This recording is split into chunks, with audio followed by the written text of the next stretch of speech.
Kejadian bab 37. Adapun Yakub ia diam di negeri penumpangan ayahnya, yakni di tanah Kanaan. Inilah riwayat keturunan Yakub. Yusuf tatkala berumur 17 tahun, jadi masih muda, biasa mengembalakan kambing domba bersama-sama dengan saudara-saudaranya, anak-anak Bilha dan Zilpa, kedua istri ayahnya. Dan Yusuf menyampaikan kepada ayahnya kabar tentang kejahatan saudara-saudaranya. Israel lebih mengasihi Yusuf dari semua anaknya yang lain, sebab Yusuf itulah anaknya yang lahir pada masa tuanya, dan ia menyuruh membuat jubah yang maha indah bagi dia. Setelah dilihat oleh saudara-saudaranya bahwa ayahnya lebih mengasihi Yusuf dari semua saudaranya, maka bencilah mereka itu kepadanya dan tidak mau menyapanya dengan ramah. Pada suatu kali bermimpilah Yusuf, lalu mimpinya itu diceritakan kepada saudara-saudaranya, sebab itulah mereka lebih benci lagi kepadanya, karena katanya kepada mereka, "Coba dengarkan mimpi yang kumimpikan ini. Tampak kita sedang di ladang mengikat berkas-berkas gandum, lalu bangkitlah berkasku dan tegak berdiri. Kemudian datanglah berkas-berkas kamu sekalian mengelilingi dan sujud menyembah kepada berkasku itu." Lalu saudara-saudaranya berkata kepadanya, "Apakah engkau ingin menjadi raja atas kami? Apakah engkau ingin berkuasa atas kami?" Jadi makin bencilah mereka kepadanya karena mimpinya dan karena perkataannya itu. Lalu ia memimpikan pula mimpi yang lain, yang diceritakannya kepada saudara-saudaranya. Katanya, "Aku bermimpi pula, tampak matahari, bulan, dan 11 bintang sujud menyembah kepadaku." Setelah hal ini diceritakannya kepada ayah dan saudara-saudaranya, maka ia ditegur oleh ayahnya. "Mimpi apa mimpimu itu? Masakan aku dan ibumu serta saudara-saudaramu sujud menyembah kepadamu sampai ke tanah?" Maka iri hatilah saudara-saudaranya kepadanya, tetapi ayahnya menyimpan hal itu dalam hatinya. Pada suatu kali pergilah saudara-saudaranya menggembalakan kambing domba ayahnya dekat Sikem. Lalu Israel berkata kepada Yusuf, "Bukankah saudara-saudaramu menggembalakan kambing domba dekat Sikem? Marilah engkau kusuruh kepada mereka." Sahut Yusuf, "Ya Bapa."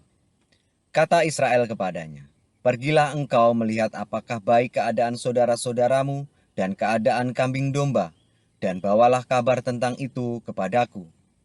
Lalu Yakub menyuruh dia dari lembah Hebron, dan Yusuf pun sampailah ke Sikem.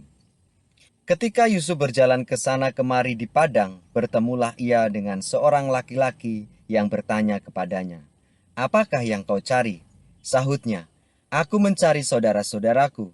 Tolonglah katakan kepadaku di mana mereka menggembalakan kambing domba." Lalu kata orang itu, "Mereka telah berangkat dari sini, sebab telah kudengar mereka berkata, 'Marilah kita pergi ke Dotan.'" Maka Yusuf menyusul saudara-saudaranya itu, dan didapatinya lah mereka di Dotan. Dari jauh ia telah kelihatan kepada mereka, tetapi sebelum ia dekat kepada mereka, mereka telah bermufakat mencari daya upaya untuk membunuhnya. Kata mereka seorang kepada yang lain, "Lihat, tukang mimpi itu datang. Sekarang marilah kita bunuh dia dan kita lemparkan ke dalam salah satu sumur ini. Lalu kita katakan, seekor binatang buas telah menerkamnya, dan kita akan lihat nanti bagaimana jadinya mimpinya itu." Ketika Ruben mendengar hal ini, ia ingin melepaskan Yusuf dari tangan mereka. Sebab itu katanya, "Janganlah kita bunuh dia." Lagi kata Ruben kepada mereka, "Janganlah tumpahkan darah, lemparkanlah dia ke dalam sumur yang ada di padang gurun ini, tetapi janganlah apa-apakan dia." Maksudnya hendak melepaskan Yusuf dari tangan mereka dan membawanya kembali kepada ayahnya. Baru saja Yusuf sampai kepada saudara-saudaranya, mereka pun menanggalkan jubah Yusuf, jubah maha indah yang dipakainya itu. Dan mereka membawa dia dan melemparkan dia ke dalam sumur. Sumur itu kosong, tidak berair. Kemudian duduklah mereka untuk makan. Ketika mereka mengangkat muka, kelihatanlah kepada mereka suatu kafilah orang Ismail datang dari Gilead dengan untanya yang membawa damar, balsam, dan damar ladan dalam perjalanannya mengangkut barang-barang itu ke Mesir. Lalu kata Yehuda kepada saudara-saudaranya itu, "Apakah untungnya kalau kita membunuh adik kita itu dan menyembunyikan darahnya? Marilah kita jual dia kepada orang Ismail ini. Tetapi janganlah kita apa-apakan dia, karena ia saudara kita, darah daging kita." Dan saudara-saudaranya mendengar perkataannya itu. Ketika ada saudagar-saudagar Midian lewat, Yusuf diangkat ke atas dari dalam sumur itu, kemudian dijual kepada orang Ismail itu dengan harga 20 shikal perak. Lalu Yusuf dibawa mereka ke Mesir. Ketika Ruben kembali ke sumur itu, ternyata Yusuf tidak ada lagi di dalamnya. Lalu dikoyakkannya lah bajunya, dan kembalilah ia kepada saudara-saudaranya, katanya, "Anak itu tidak ada lagi, kemanakah aku ini?" Kemudian mereka mengambil jubah Yusuf dan menyembelih seekor kambing, lalu mencelupkan jubah itu ke dalam darahnya. Jubah maha indah itu mereka suruh antarkan kepada ayah mereka dengan pesan, "Ini kami dapati. Silahkan Bapak periksa apakah jubah ini milik anak Bapak atau tidak." Ketika Yakub memeriksa jubah itu, ia berkata, "Ini jubah anakku. Binatang buas telah memakannya. Tentulah Yusuf telah diterkam." Dan Yakub mengoyakkan jubahnya, lalu mengenakan kain kabung pada pinggangnya, dan berkabunglah ia berhari-hari lamanya karena anaknya itu. Sekalian anaknya laki-laki dan perempuan berusaha menghibur dia, tetapi ia menolak dihiburkan, serta katanya, "Tidak, aku akan berkabung sampai aku turun mendapatkan anakku ke dalam dunia orang mati." Demikianlah Yusuf ditangisi oleh ayahnya. Adapun Yusuf dijual oleh orang Midian itu ke Mesir, kepada Potifar, seorang pegawai istana Fir'aun, kepala pengawal raja. Kejadian bab 38. Pada waktu itu Yehuda meninggalkan saudara-saudaranya dan menumpang pada seorang adulam yang namanya Hira. Di situ Yehuda melihat anak perempuan seorang Kanaan. Nama orang itu ialah Shua. Lalu Yehuda kawin dengan perempuan itu dan menghampirinya. Perempuan itu mengandung, lalu melahirkan seorang anak laki-laki dan menamai anak itu Er. Sesudah itu perempuan itu mengandung lagi, lalu melahirkan seorang anak laki-laki dan menamai anak itu Onan.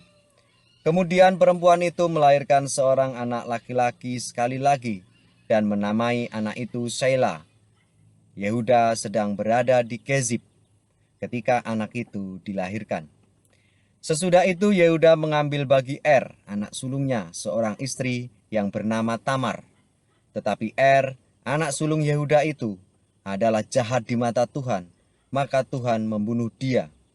Lalu berkatalah Yehuda kepada Onan, "Hampirilah istri kakakmu itu, kawinlah dengan dia sebagai ganti kakakmu, dan bangkitkanlah keturunan bagi kakakmu."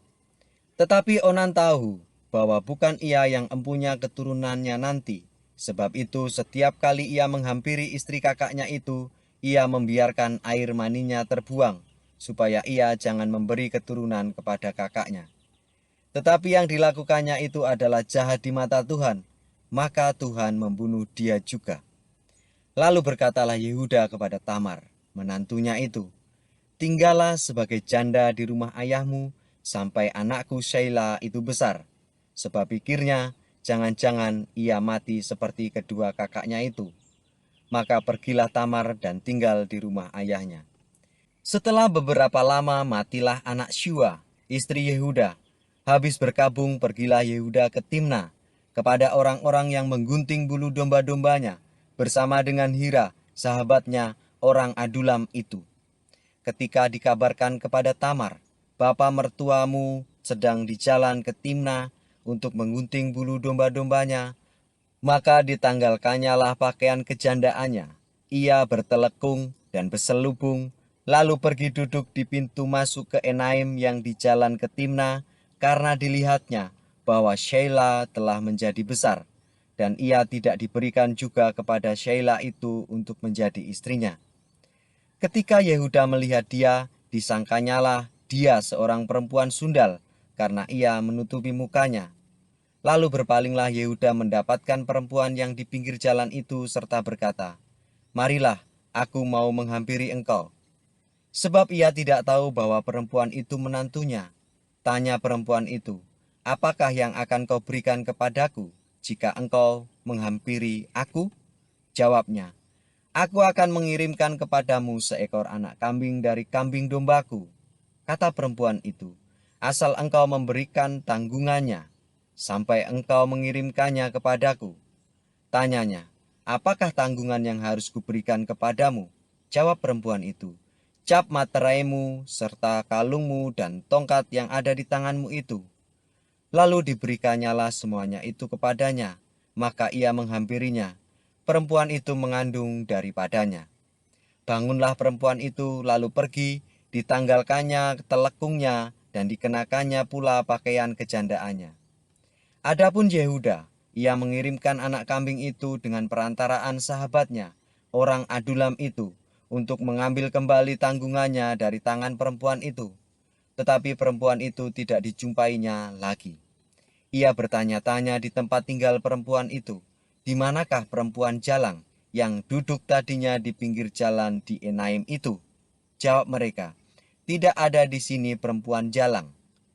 Kembalilah ia kepada Yehuda dan berkata, "Tidak ada kujumpai dia." Dan juga orang-orang di tempat itu berkata, "Tidak ada perempuan jalang di sini." Lalu berkatalah Yehuda, "Biarlah barang-barang itu dipegangnya, supaya kita jangan menjadi buah olok-olok orang. Sungguhlah anak kambing itu telah kukirimkan, tetapi engkau tidak menjumpai perempuan itu."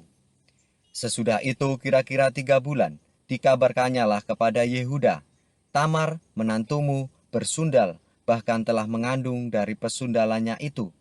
Lalu kata Yehuda, "Bawalah perempuan itu supaya dibakar."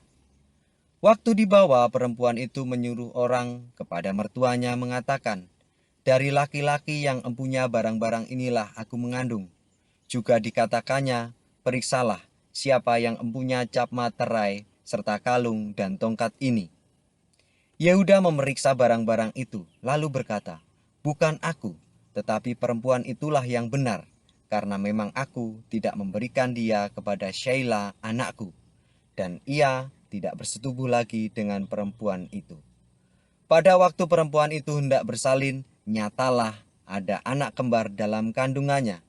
Dan ketika ia bersalin, seorang dari anak itu mengeluarkan tangannya, lalu dipegang oleh bidan, diikatnya dengan benang kirmisi serta berkata, "Inilah yang lebih dahulu keluar."